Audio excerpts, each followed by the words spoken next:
های گایز، خسته نباشید. امیدوارم حالتون خیلی خوب باشه. همونطور که یه سریاتون میدونید من قرار به کره مهاجرت کنم و خب یکم طول میکشه. خب به هر حال باید بورسیه رو بگیرید چون من قراره اونجا ادامه تحصیل کنم داخل کره جنوبی. و اینکه خب اونجا یه سری دنگ و فنگ داره. باید بورسیه بگیری، بلیط بگیری، پولش رو جور کنی و بری و بیای و حالا یه سری دنگ و فنگ داره. امروز میخواستم شما کمکم کنید.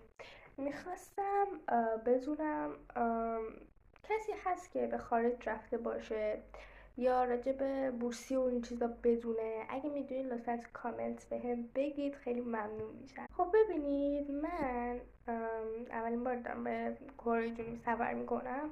خب باید بورسیه بگیریم و اینا. و اینکه من خیلی واسم سخت بورسیه گرفتن، نمیدونم باید چه جایی انتخاب کنم، اصلا بورسیه چی هست.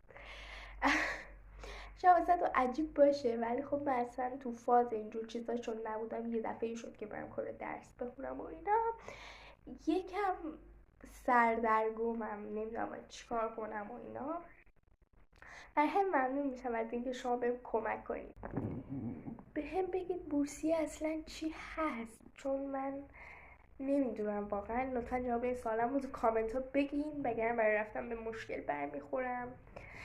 و اینکه خیلی خوشحالم شما رو دارم. و اینکه بهم بگین بورسیه اصلا چی هست، چجوری باید بگیریمش. یکم من حتما کامنت ها رو نگاه میکنم، چون به هر حال باید بدونم دیگه اصلا چیه بورسیه. من که نمیدونم بورسیه چیه، با این حال دارم میرم خارج. نه ولی ممنون میشم به کمک کنید، چون من تو این چیزا خیلی به مشکل برخوردم. من خب برای رفتن به دانشگاه اینجور جا بورسیه میخوام دیگه. و اینکه خب من نمیدونم الان باید چجوری این بورسیه رو جور کنم و اصلا کدوم بورسیه مناسب منه، چون من اینا رو برای رفتن به دانشگاه میخوام. من قراره به دانشگاه کره مهاجرت کنم و نمیدونم و رشته‌م گرافیکه برای طراح مود. و اینکه ولی خب واقعا نمیدونم الان باید چیکار کنم. شما تخصص دارید تو این زمینه؟ نرید، میدونید چیه، نمیدونید چیه. و اینکه من خودم خیلی گیج شدم و باید یه جوری پیدا کنم اینو، یعنی یه جوری اوکیش کنم. ولی خب دوربین، ولی خب واقعا نمیدونم باید چیکار کنم.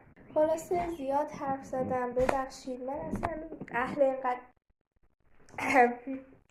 واسه من اینقدر اهل زیاد حرف زدن